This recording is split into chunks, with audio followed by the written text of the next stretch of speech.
دین اسلام جو ہے وہ ہمیں نا امیدی مایوسی سے روکتی کہ لا تقنطوا من رحمت اللہ، کہ اللہ کی رحمتوں سے نا امید نہ ہو۔ تو بطور آپ عالم دین کیا سمجھتے ہیں وہ لوگ جو چھوٹے چھوٹے باتوں پر، گھریلو معاملات، بے روزگاری وغیرہ کی وجہ سے وہ لوگ نا امیدی کی طرف جاتے ہیں، پھر اس نوبت تک آ جاتے ہیں کہ وہ لوگ خودکشی کرتے ہیں، کہ دین اسلام ہمیں نا امید سے کس حد تک روکتا ہے؟ یہ حکم ہے، جیسے آپ نے کہا لا تقنطوا من رحمت اللہ، اللہ کی رحمت سے مایوس نہیں ہوتے مسلمان۔ اور ایک اور جگہ میں کہا یہ کافر مایوس ہوتے ہیں کیونکہ وہ اللہ کے ساتھ وہ انٹرلنک نہیں ہوتے، وہ اس کا تعلق نہیں رکھتے نا۔ تو مسلمان جو ہے، مسلمان کی جو صفت بیان ہوئی ہے وہ متقی ہوتا ہے، متقی، اور تقویٰ سے بھی ایک قدم آگے بڑھ کر وہ احسان اور محسنین کے درجے میں رب اس کو دیکھنا چاہتا ہے۔ مطلب یہ ہے کہ وہ مایوس خود بھی نہیں ہوتا بلکہ آگے بڑھ کر وہ مایوس لوگوں کو سنبھالتا ہے۔ یہ احسان ہے، احسان کا مرتبہ ہے۔ وَمَن يَتَّقِ اللَّهَ يَجْعَل لَّهُ مَخْرَجًا وَيَرْزُقْهُ مِنْ حَيْثُ لَا يَحْتَسِبُ وَمَن يَتَّقِ اللَّهَ فَهُوَ حَسْبُهُ وَمَن يَتَّقِ اللَّهَ فَهُوَ حَسْبُهُ وَمَن يَتَوَكَّلْ عَلَى اللَّهِ فَهُوَ حَسْبُهُ۔ دیکھو یہ باتیں ہم سے کیوں کی جا رہی ہیں؟ کوئی اس کو آزما کے دیکھ لے، کوئی توکل کر کے دیکھ لے، کوئی تقوی اختیار کر کے دیکھ لے، کوئی تقوی کے مدارج آگے بڑھ کر احسان کے مرتبے پر فائز ہو کر دیکھ لے، تو اپنے رب کی مدد کو وہ خود اپنی آنکھوں سے دیکھ لے گا۔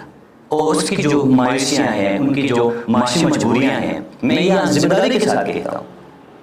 لوگ کہیں گے یار جاب نہیں ہے، حالات خراب ہے، اور اللہ کی طرف بڑھنے سے کیا ہوگا، تقوی اختیار کرنے سے کیا ہوگا؟ کچھ نہیں ہوگا۔ ایک انسان کا دل اگر زندہ ہو، اگر وہ مسرت اور حصول مسرت کے لیے کوشاں ہونا، تو ریڑھی لگائے بازار میں، اللہ تعالیٰ اس کو رزق دے دیتا ہے۔ اور ایسی جگہ سے اس کو دے دیتا ہے، اس کی اللہ فرماتے ہیں اس کو گمان بھی نہیں ہوتا کہ یہ میرا گاہک ہے، یہ میرا کسٹمر ہے، یہ کہاں سے اٹھ کر آیا ہے۔ انسان کا علم بڑا محدود ہے، انسان کا دائرہ عمل بھی محدود ہے۔ میرے رب کا علم اور اپنے بندے کے اس پر مہربان ہونا، شفیق ہونا وہ لامحدود ہے نا۔ تو اس لیے میں کہتا ہوں، ہمیشہ میں اپنے درس میں، اپنے جمعے کے خطبوں میں کہتا ہوں کہ تقویٰ اور احسان کے مرتبے پر فائز ہونے کی کوشش کر کے دیکھو، فائز ہونے کی کوشش، اس دوڑ میں حصہ پہلے لو، پھر اپنے رب کی مدد کو دیکھو۔ بالکل جس طرح آپ نے کہا کہ ایک عالم دین کا یہ کردار ہونا چاہیے کہ وہ جمعے میں اور درس دروس میں اس طرح کے موضوعات ڈسکس کرے، نوجوانوں کو، بچیوں کو، ماؤں بہنوں کو یہ سمجھائے کہ خودکشی حرام ہے، اس طرح موضوعات کو زیر بات لائے۔ کیا اسی طرح آپ سمجھتے ہیں کہ حکومت کا بھی یا ضلعی تنظیم کا بھی کوئی اس معاملے میں، اس مسئلے کے حل کے لیے کوئی اچھا اقدامات ہونا چاہیے؟ دیکھیں ایک بات میں یہ عرض کر دوں، ہمارا جو چترال ہے نا، جہاں ہم رہ رہے ہیں، تو یہاں پہ کسی کا بچہ پیدا ہوتا ہے، گھر میں خوشی ہوتی ہے، تو اس کو سپورٹ کرنے والے، اس کو انجوائے کرنے والے لوگ بھی نا ہزاروں میں ہوتے ہیں۔ آپ شہر میں جائیں گے، ایک گلی میں بچہ پیدا ہوگا، اور گلی میں بسنے والے جو لوگ ہوتے ہیں 10 15 20 افراد کو پتہ ہوگا کہ فلاں کے گھر میں بچہ پیدا ہوا ہے۔ چترال میں ایسا نہیں ہے، چترال میں 5 سے 6 ہزار 10 ہزار ہر شخص کے فالوورز ہیں، ہر شخص کے تعلقات ہیں، اس لیے یہاں خوشی بھی نا ایک انتہا میں چلی جاتی ہے، خوشی بھی ایک ایکسٹریم کی طرح ہوتی ہے۔ ایک عام آدمی اپنے گھر میں بچے کے لیے عقیقہ نہیں کر سکتا، اس لیے کہ لوگ، بہت سارے لوگوں کو توقعات اس کے ساتھ وابستہ ہوتی ہیں، ان کے گھر میں مبارکباد دینے آتے ہیں، اور فیس بک میں اور مختلف چیزوں میں۔ عرض یہ کر رہا ہوں کہ یہاں خوشی بھی کیا ہوتا ہے، ایکسٹریم اور انتہا کی طرف چلا جاتا ہے۔ اسی طرح اگر کسی کا بچہ اور کسی کو کوئی نقصان ہوتا ہے تو اس میں بھی حصہ لینے والے لوگوں کی تعداد جو ہے وہ بہت زیادہ ہوتی ہے۔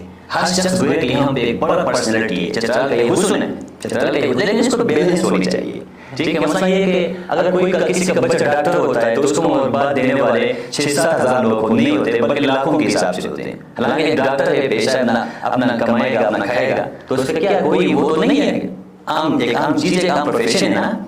اسی طرح اگر کسی کا بچہ بہت کم نمبروں کے ساتھ ڈاکٹر نہیں بنتا، یا انجینئر نہیں بنتا، یا کوئی کیپٹن نہیں ہوتا، یا کوئی اور کسی اپنے شعبے میں، تو اس کو کوسنے والے اور اس کو جو ہے نالائق کہنے والے اور مختلف چیزوں کے ساتھ، اور ان کے والدین کی مستقبل کو بھی کہتے ہیں کہ ان کے والدین جو ہے متاثر تھے، ان کے والدین کی نیت اچھی نہیں تھی، ٹھیک ہے جی، اور بچے کو جو ہے نا اس کا سامنا کرنا پڑا۔ تو ایسے لوگ جو ہے اس کی پرسنل زندگی میں انٹرسٹڈ ہوتے ہیں، حصہ لیتے ہیں کہ بچہ جو ہے نا اس کو پریشر کو برداشت بھی نہیں کر سکتا ہے، اس پریشر کو بندہ برداشت نہیں کر سکتا بچہ، اور اپنے آپ کو نا وہ تلف کر کے، اپنے آپ کو وہ ختم کر کے نا اپنی جان ان سے چھڑوا لیتا ہے. یہ بہت غلط کام ہے.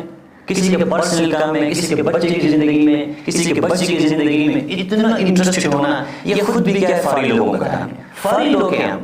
فارغ لوگوں کا یہ ہوتا ہے کہ آپ کے بچے نے کتنے نمبر لیے، آپ کی بیوی آج بازار گئی تھی اور وہاں سے کیا اٹھا کر لائی ہے، تم خود کی جب بازار جا رہے ہو کیوں جا رہے ہو، کیا کیا لینا ہے، کتنا خرچہ لایا ہے. بہت پرسنل چیز ہے کہ لوگ مسئلے کو حل کرنے کے بجائے مسئلہ بنا دیتے ہیں. اور میں تو کہتا ہوں کہ چترال میں بچے یہ جو پریشر برداشت نہیں کر سکتے ہیں، پریشر، اسی وجہ سے وہ کیا ہوتے ہیں اکثر و بیشتر خودکشیاں کرتے ہیں. تو میرا درخواست ہے کہ اپنے کاموں کو اپنے پاس رکھو، اپنے مسائل کو خود حل کرنے والے بنو، اور کسی کے دوسرے کے بچے پر تبصرہ کرنا، بیٹی کی شادی پر کرنا اور اس کے نکاح ٹوٹ جائے اس پر کرنا، کسی کو طلاق ہو جائے، کوئی مبارات کرے، اس پر آپ اتنے انٹرسٹ کیوں ہیں؟